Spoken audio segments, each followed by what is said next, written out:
Shalom Bapak Ibu yang dikasihi Tuhan. Renungan kita sudah sampai di dalam Ulangan pasal 8, yaitu jangan melupakan Tuhan. Kapan kita bisa melupakan Tuhan? Yaitu ketika di dalam kelimpahan. Sedangkan ujian ketika berjalan di padang gurun tak harus tergantung mutlak kepada Tuhan.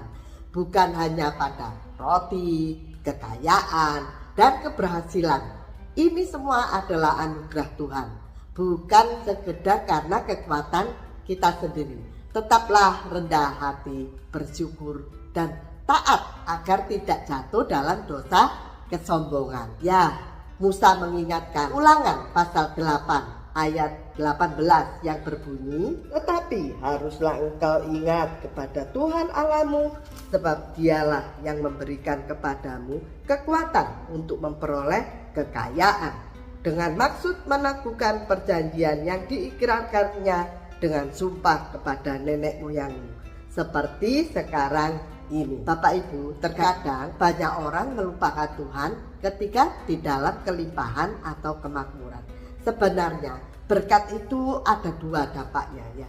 Kalau negatif itu kita menjadi sombong.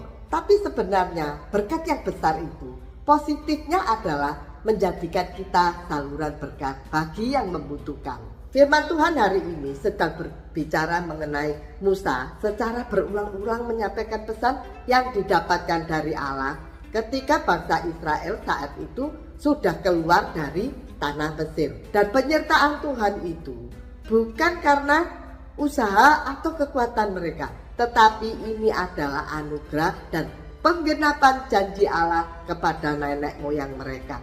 Musa menasehati mereka agar jangan melupakan Tuhan dan mengingat terus kebaikan Tuhan. Bapak Ibu, tidak hanya bangsa Israel, kita pun juga dituntut untuk menjadi setia, bergantung penuh dan taat kepada Allah.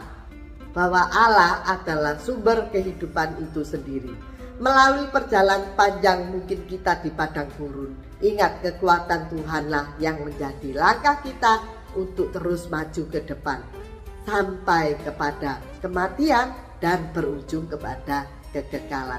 Dan semua itu dapat kita lewati karena pemeliharaan Allah sendiri. Itu dilakukannya karena Allah menepati janjinya.